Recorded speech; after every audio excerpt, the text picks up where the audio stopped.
नमस्कार। समाज और देश की प्रगति को गति देने के लिए एम्पावरमेंट की ज़रूरत होती है। बदलते वक्तों के साथ एरियाज़ ऑफ एम्पावरमेंट बदलते रहे हैं। पिछले सालों में माननीय प्रधानमंत्री ने सोसाइटी के डिजिटल एम्पावरमेंट के लिए और नॉलेज इकोनॉमी के लिए डिजिटल इंडिया की शुरुआत की। सब्जेक्ट एक्सपर्ट के तौर हमारे साथ मौजूद हैं श्री तरुण तोष्णीवाल। आप former deputy director general NIC Rajasthan है। आपका बहुत बहुत स्वागत है। Thank you. और साथ में है श्री विनोद शर्मा, आप technical director district informatic officer NIC Jaipur. Tarun ji, आपसे शुरू करते हैं। जैसे मैंने कहा कि सोसाइटी के डिजिटल एम्पावरमेंट के लिए ये शुरुआत की गई।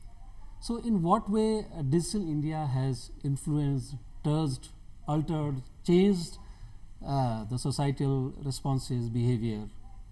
आमतौर पे एक नागरिक की शासन से, सरकार से अपेक्षा होती है कि उसे जो सुविधाएं चाहिए वो उसे मिलती रहें, जो सर्विसेज चाहिए वो उसे मिलती रहें। दो तरह से इसे हम देख सकते हैं। डिजिटल इंडिया में बेसिक एक इंफ्रास्ट्रक्चर एक बहुत महत्वपूर्ण रोल अदा करता है, और जब हम डिजिटल इंडिया की बात करते हैं तो उसमें 9 पिलर्स कहे जाते हैं डिजिटल इंडिया के। इनमें पहला है ब्रॉडबैंड कनेक्टिविटी, इनमें है मोबाइल जन जन तक पहुंचाना, internet access, public internet access, लोगों तक पहुंचा देना इंटरनेट को, कुछ ई गवर्नेंस की सर्विसेज प्रोवाइड करना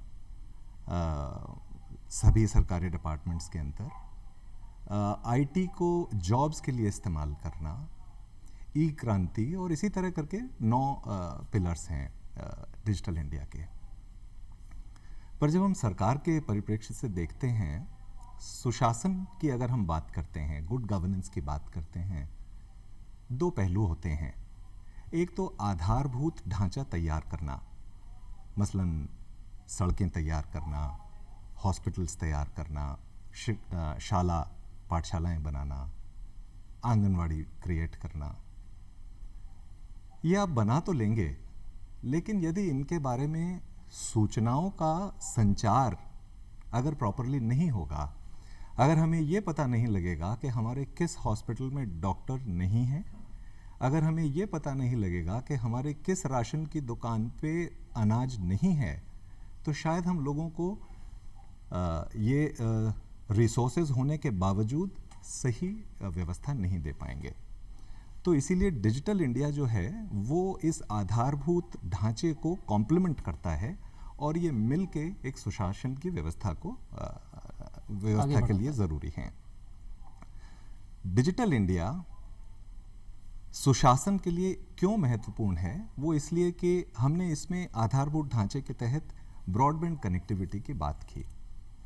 मुझे वो ज़माना याद है जब कोई सूचना प्राप्त करने के लिए हमें ये नहीं पता लगता था कि वो कहाँ से सूचना प्राप्त होगी और कैसे प्राप्त होगी और कहाँ जाना होगा।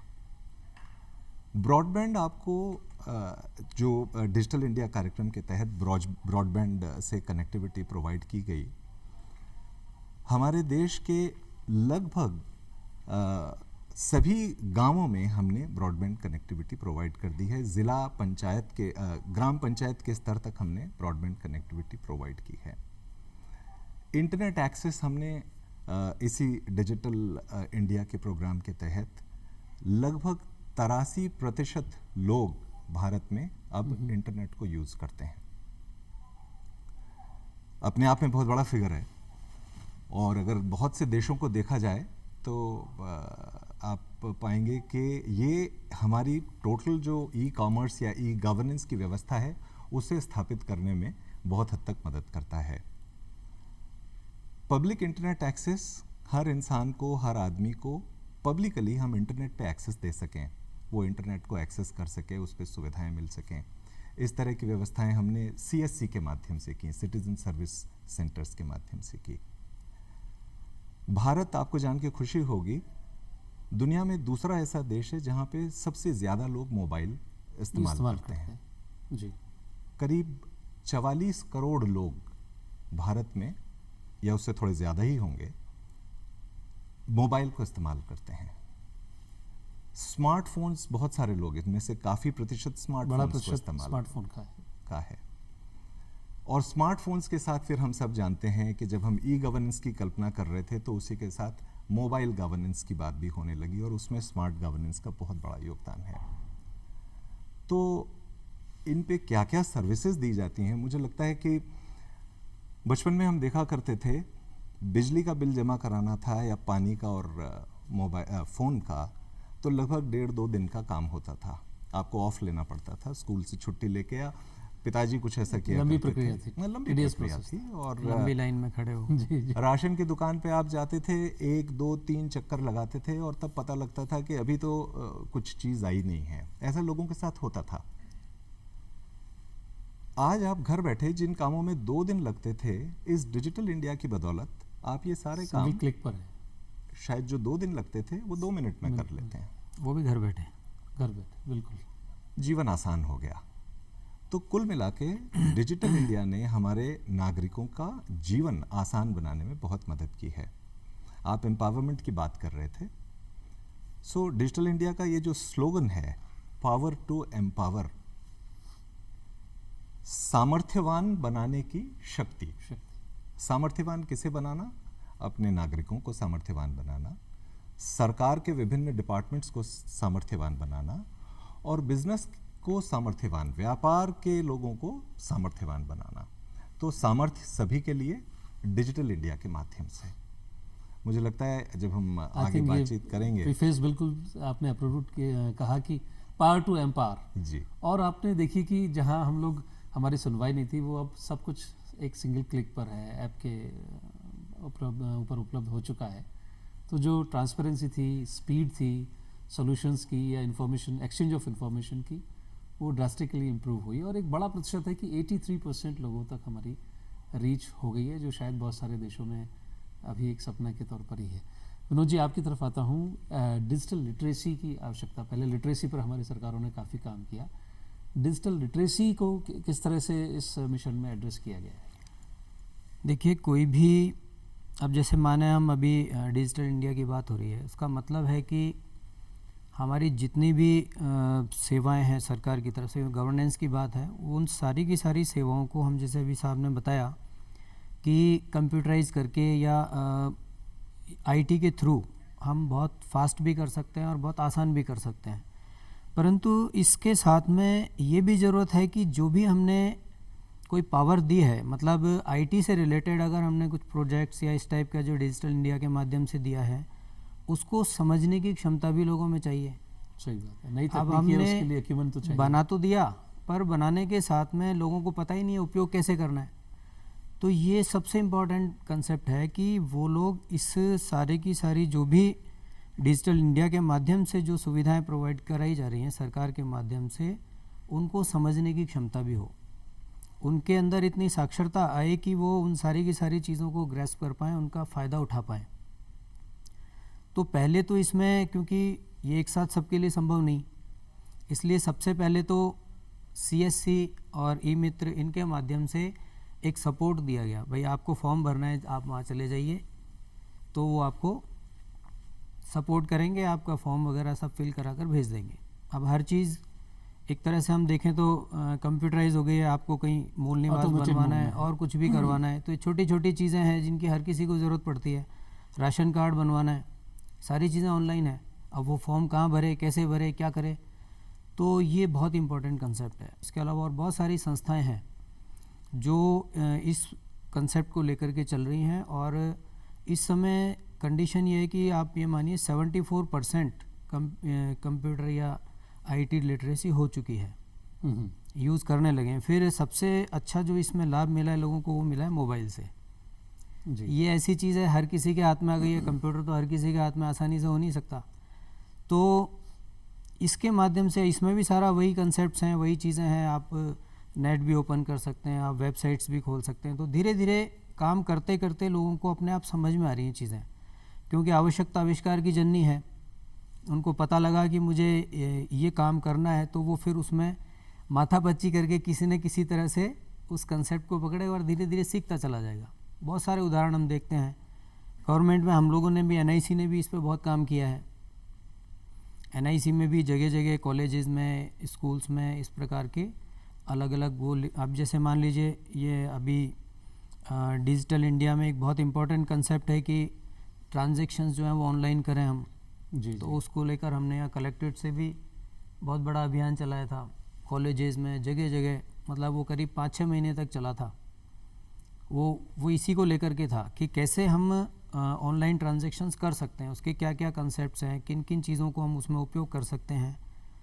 तो ऐसे ये चीज़ें चल रही हैं और बहुत अच्छी तरीके से इम्प्रूवमेंट हो रहा है, और मुझे नहीं लगता कि बहुत समय लगेगा कि इन सारी चीज़ों को अच्छे से हम उपयोग कर पाएंगे आगे।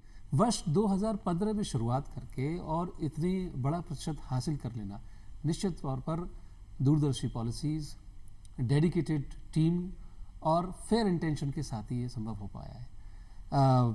यानी आप कह सकते हो, मैं उदाहरण के तौर पर कहूँ, जो ट्रांजिट थी या ट्रांसपोर्ट था वो सिंगल क्लिक पर any time anywhere on your palm आ गया है और ट्रांसपेरेंसी के साथ हो गया है। तरुण जी, आपके पास आता हूँ। बहुत सारे, जैसा अभी जिक्र किया कि use of mobile for financial transactions की बात आई थी। सरकार से जो पहला पैसा किसी भी छात्रवृत्ति का हो या किसी भी रोजगार से जुड़ी हुई अन्य सुविधाओं का या स्कीम्स का हो, कहते थे कि भाई पहुंचने में देरी लगती है, समय पे नहीं पहुंचता है, ट्रांसपेरेंटली नहीं पहुंचता है, कम पहुंचता है, और करप्शन के भी उसमें कुछ कुछ संकेत आते थे। डीबीटी जो डायरेक्ट बेनिफिट ट्रांसफ़र की जो स्कीम शुरू की, उसके बारे में जानना चाहेंगे। पुनीत जी, मुझे लगता है आपने बहुत अप्रोप्रिएटली एक बात कही कि इन चीज़ों में जहाँ फाइनेंस इन्वॉल्व है वहाँ करप्शन के चांसेस रहते हैं। पहले भी लोग अपनी सुविधाएं चाहते थे, सरकार से फाइनेंशियल असिस्टेंस चाहते थे। पहली चीज़ तो उन्हें ये नहीं पता लगता था कि ये फाइनेंशियल असिस्टेंस लेने के लिए वो कहाँ जाएं। अगर उन्हें पता भी लग गया तो अप्लाई कैसे करें, उसका फॉर्म कैसे मिलेगा, ये सारी बड़ी दुविधापूर्ण स्थिति थी। फिर यदि उन्होंने एप्लीकेशन दे भी दी, अब उस एप्लीकेशन का क्या हुआ पता नहीं है। ये भी एक प्रॉब्लम थी। और फिर यदि पेमेंट डिसबर्समेंट के ऑर्डर्स हो गए तो कई बार ऐसा होता था कि वो इंतज़ार ही करता रहता था और पैसे नहीं आते थे। हम पूरे तौर पे कैश इकोनॉमी थी हमारी। डिजिटल इंडिया के बाद हमने जब यूपीआई की शुरुआत हुई हमारे देश में, यूनिफाइड पेमेंट इंटरफेस, या जब जन धन खातों की शुरुआत हुई, ये इस करप्शन को दूर करने की दिशा में एक बहुत बड़ा कदम था। जब हर आदमी के पास में अपना खाता होगा, जब हर आदमी के पास में, जैसा हमने अभी पहले बातचीत की, मोबाइल बहुत हद तक बढ़ गया, हर आदमी तक हमने मोबाइल पहुंचा दिया, हमने पब्लिक इंटरनेट एक्सेस के पॉइंट्स बना दिए, तो अब ये संभव हो पाया कि वो व्यक्ति ऑनलाइन जाके अपनी एप्लीकेशन सबमिट कर पाए, अपनी इस एप्लीकेशन का स्टेटस देख पाए, और जो पैसे उसे आ रहे हैं वो कैश की जगह डिजिटली उसके अकाउंट में ट्रांसफ़र कर दिया जाए। ये वास्तव में जो डीबीटी है, ये बड़ा ही क्रांतिकारी चीज़ रही है।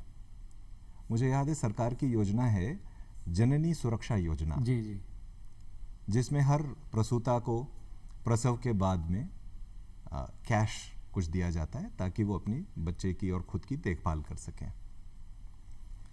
कुछ साल पहले तक ये कैश में दिया जाता था, और मैंने चूंकि खुद इस विषय पे काफ़ी काम किया है तो मुझे पता है, मैंने जब लोगों से बातचीत की तो पता लगता था कि वो पैसा सरकार की तरफ से तो गया पर वहाँ पहुँचा नहीं। जिस महिला को जो लाभार्थी है उस तक पहुँचा नहीं। अब पूरे देश में ऐसी व्यवस्था है कि प्रसूता को प्रसव के 48 घंटे के अंदर अंदर वो पैसा उसके बैंक अकाउंट में ट्रांसफर हो जाता है। अपने आप में एक बहुत अद्भुत क्रांतिकारी, with respect, dignity, transparency.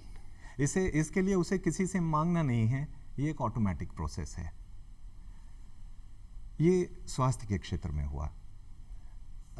DBT, UPI की जो हम बात कर रहे हैं, आपको ख्याल होगा बहुत ज़्यादा नहीं, थोड़े समय पहले तक, मतलब यूपीआई के आने से पहले तक ऑनलाइन ट्रांजैक्शंस बहुत कम होते थे। जी जी।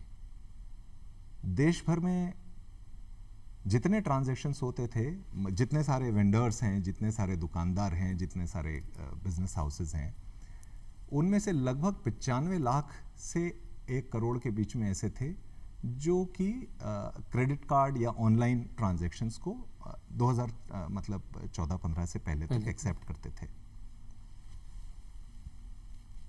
उस सब के साथ में एक चीज होती है जिसे कहते हैं हम MDR। हर क्रेडिट कार्ड ट्रांजैक्शन के साथ में वो जो क्रेडिट कार्ड सर्विस प्रोवाइडर है वो अपनी फी चार्ज करते थे। बिल्कुल। तो इसीलिए आपने देखा होगा कि कुछ छोटे दुकानदार क्रेडिट कार्ड से लेने से मना करते पेमेंट लेने से मना करते थे। फिर जब भारत सरकार ने जनधन योजना शुरू की, उसी के साथ में शुरू किया रुपे कार्ड। रुपए कार्ड, बिल्कुल। अपने आप में बड़ा क्रांतिकारी चीज थी ये। इसलिए थी क्रांतिकारी कि वो जो 2 या 3% वो क्रेडिट कार्ड कंपनीज लेती थी, रुपे कार्ड जब लॉन्च किया तो वो जो MDR हुआ करता था उसे भारत सरकार ने स्टैंडर्ड कर दिया 90 पैसे पर ट्रांजैक्शन, इररेस्पेक्टिव Of amount. आप 1 लाख रुपए दे रहे हैं या 100 रुपए दे रहे हैं या 10 लाख रुपए दे रहे हैं। ये अपने आप में बहुत बड़ा कदम था। और यकीन मानिए वो जो विदेशी कंपनियां थीं जो भारत में उस समय व्यापार कर रही जिनका थी, बहुत वर्चस्व था, बोलबाला था, बिल्कुल। तो उन्हें एक तरह से सदमा सा लगा। फिर इस रुपए कार्ड पे भारत सरकार ने एक और काम किया आगे जाके, इसे और ईज आउट किया। ये जो 90 पैसा कार्ड पर ट्रांजैक्शन कॉस्ट थी, इसे भी हटा दिया। सरकार अपनी तरफ से 1300 करोड़ रुपए का कुछ इस तरह का उन्होंने शुरू किया था, या शायद फिगर कुछ और हो गया होगा।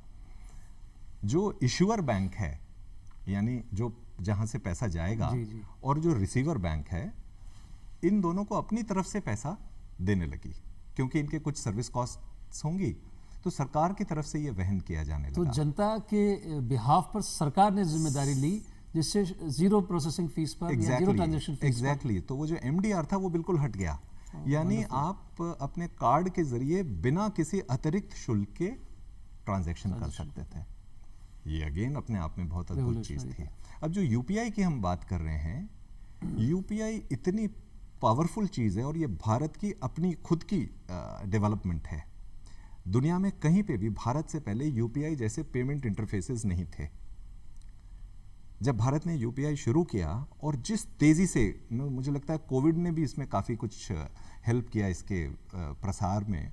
कोविड के दौरान जब आप रुपए एक हाथ से दूसरे हाथ में देना नहीं चाहते थे कैश को, उस समय UPI ने हमारी बहुत मदद की। सब्जी वाले को, दूध वाले को, किसी और को, ग्रोसरी मर्चेंट को हम पेमेंट UPI के जरिए कर दिया करते थे बिना किसी अतिरिक्त शुल्क के। ये बहुत बड़ी ताकत थी। UPI इस तेज गति से फैला कि अभी फरवरी 2022 का आंकड़ा है, लगभग $8 बिलियन का ट्रांजैक्शन इस UPI के जरिए हुआ। UPI को देखते हुए इनफैक्ट अमेरिका को भी, गूगल ने अमेरिका सरकार को कहा कि भारत सरकार में देखिए वहाँ पे UPI तरह की कोई चीज़ शुरू हुई है, आप हम अमेरिका में भी शुरू कीजिए इसे। This was actually formally proposed Google के द्वारा, फेडरल रिजर्व अमेरिका को ये कहा गया था। फिर ये देखा गया, भारत ने इसकी बड़ी एग्रेसिव तरीके से आगे बढ़े इस दिशा में, और हमने बहुत जल्दी ही नेपाल में, अब आप देखेंगे कि UPI को एक्सेप्ट किया जाता है। सिंगापुर में पे नाउ करके एक चलता है। भारत सरकार सिंगापुर की गवर्नमेंट से अभी इंटरैक्ट कर रही है, और अगले साल तक UPI और सिंगापुर का पे नाउ इंटीग्रेट हो जाएंगे। मतलब आप UPI, गूगल पे या भीम एप्लीकेशन जो है, या आपके पास कोई भी एप्लीकेशन हो UPI की, उसके जरिए आप सिंगापुर में जाएंगे, आप ट्रांजैक्शन कर सकते हैं। कितनी बड़ी बात है। जहाँ तक हम कहते थे कि टेक्नोलॉजी तो भाई बाहर से ही हमारे पास आनी चाहिए, अब हम इतने सशक्त हो गए हैं जस्ट 5-6 साल की यात्रा में, कि अब हम जो कर रहे हैं वो दूसरे देश उसे अनुसरण कर रहे हैं, उसको रेफरेंस यूज़ कर रहे हैं और उसको एक्सेप्ट भी करने लगे हैं। मैं थोड़ा और ऐड करूं, दुनिया में अब इस समय 10 देश और ऐसे हैं जहां पे ये बातचीत चल रही है कि भारत के UPI को स्वीकार कर लिया जाए। तो ये अपने आप में सशक्तिकरण की दिशा में बहुत बड़ा कदम है। इस UPI के चलते ही हम बहुत सारी सर्विसेज लॉन्च कर पाए, जैसे फास्टैग। मतलब आप सबको याद होगा, आपको भी याद होगा, हम जब टोल बूथ से निकलते थे समय लगता था काफी। तो कभी कभी आधा घंटा, पौन घंटा, एक एक घंटा तक लग जाता था अगर ट्रैफिक लंबा होता था। आज आप किसी भी टोल बूथ से मैक्सिमम 1 या 2 मिनट में पास हो जा सकते हैं, और ये सब संभव हो पाए हमारे यूपीआई गेटवे उससे न केवल फ्यूल की बचत हुई, पोल्यूशन हमारा रुका, और जो लोगों की यात्रा की सुगमता थी सबसे ज़्यादा, वो आसान हो गई। उसके साथ साथ जो बचत हो रही है, ईंधन की जो बचत हो रही है, हम न जाने कितने लाख लीटर ईंधन व्यर्थ कर देते थे। और ट्रांसपेरेंसी, टोल टैक्स का कलेक्शन बढ़ गया, जो ट्रांसपेरेंसी है। अब मैं फिर दोबारा हम इस विषय पर आएंगे, इसमें जो ई मार्केट प्लेसेस की बात है उसको टच करेंगे। पहले आपके पास वापस आते हैं, एजुकेशन सेक्टर में सबसे पहले तो इसका इम्प्लीमेंटेशन किस किस तरीके से हुआ है, फिर कोविड में क्या इनिशिएटिव्स लिए गए हैं? देखिए, कोविड और एजुकेशन, इन दोनों को अभी हम मिला सकते हैं। जी जी। क्योंकि अभी जैसे हम बात कर रहे थे शुरू में, कोविड-19 पेंडेमिक के कारण से बच्चे घर में बैठ गए। आप देखिए कि कितना, मतलब उनका फ्यूचर का कितना बड़ा नुकसान है। परंतु केवल डिजिटल इंडिया की वजह से सारे बच्चे अपने घर में बैठ कर के आराम से पढ़ सके, आगे बढ़ सके, उनका ज़रा सा भी लॉस नहीं हुआ उसके अंदर। और आप जानते हैं कि जब डिजिटाइजेशन होता है कोई चीज़ का, अभी जैसे हम किताब में, पुस्तकों में कोई चीज़ पढ़ रहे हैं, अगर उसको अच्छे से मॉडल बना करके अगर उसको प्रेजेंट किया जा रहा है तो बच्चों की समझ भी विकसित होती है। तो ये जो कंसेप्ट है बहुत ही ज़बरदस्त है। आप देखिए कॉलेजेस में, स्कूल्स में, जी जी, सब जगह। तो अभी 2 साल बच्चों ने कोविड-19 पेंडेमिक में अपने बचाए, ये बहुत बड़ा एग्जाम्पल है डिजिटल इंडिया का। और इस पे इस समय बहुत बड़ा काम चल रहा है। आप देख रहे हैं कि इन 2 साल के अंदर लोगों ने एक्सपेरिमेंट भी किए, किस तरह से जो एजुकेशन है उसको अच्छे तरह से बच्चों तक पहुंचाया जाए।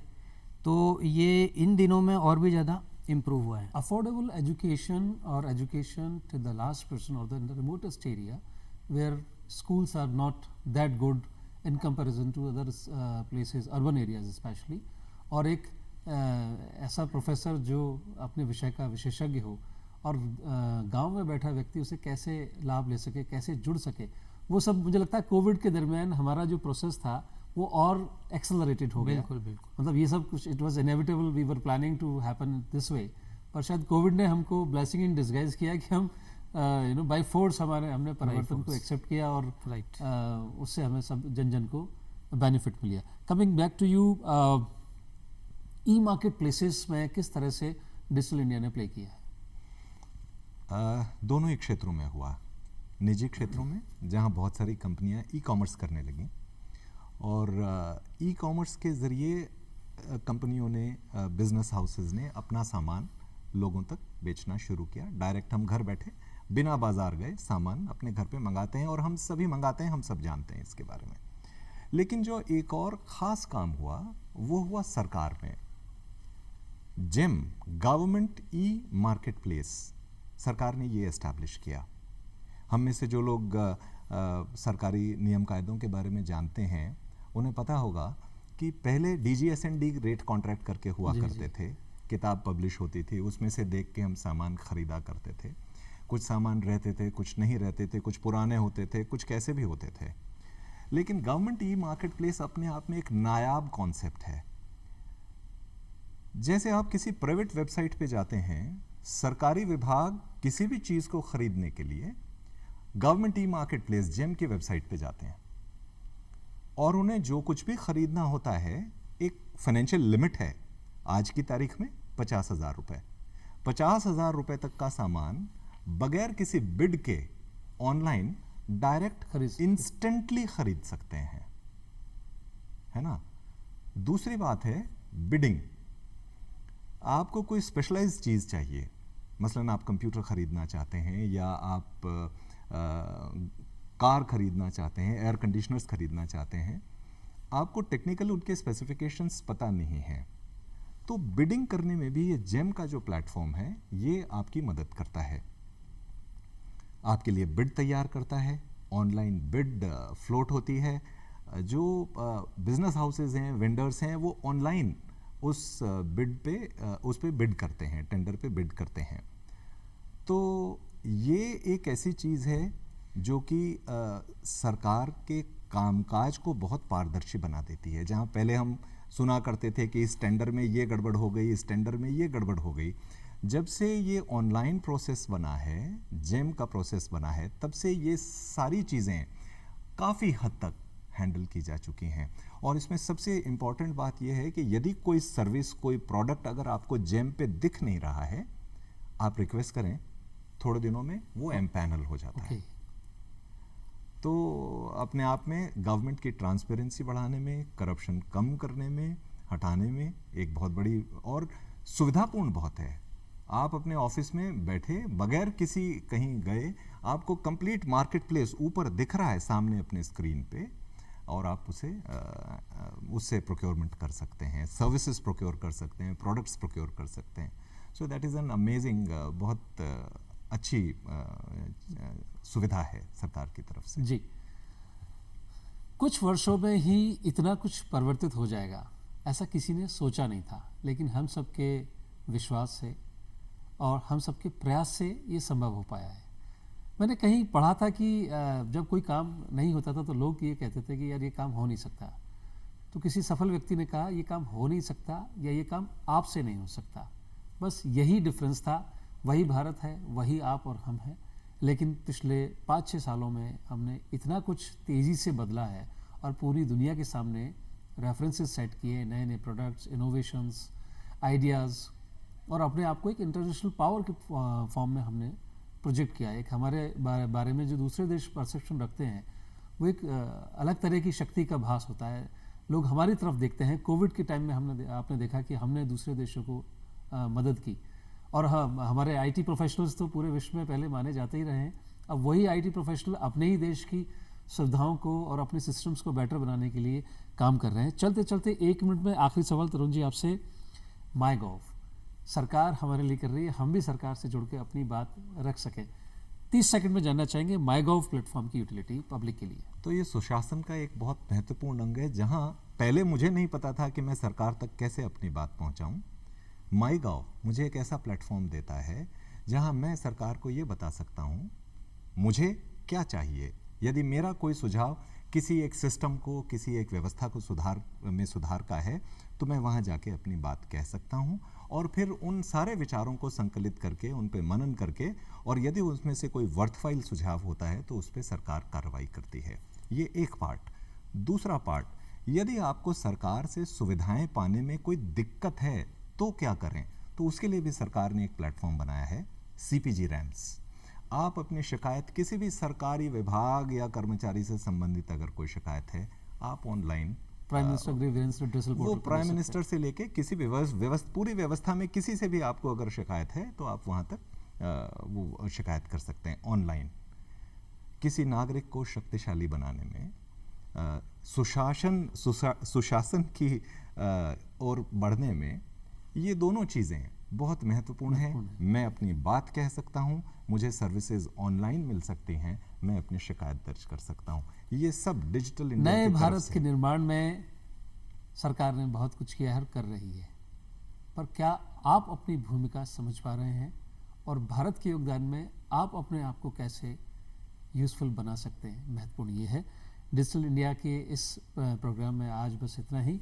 आप दोनों गेस्ट का बहुत बहुत धन्यवाद, आपने समय निकाला और बहुत महती आवश्यकता हमारे साथ साझा की।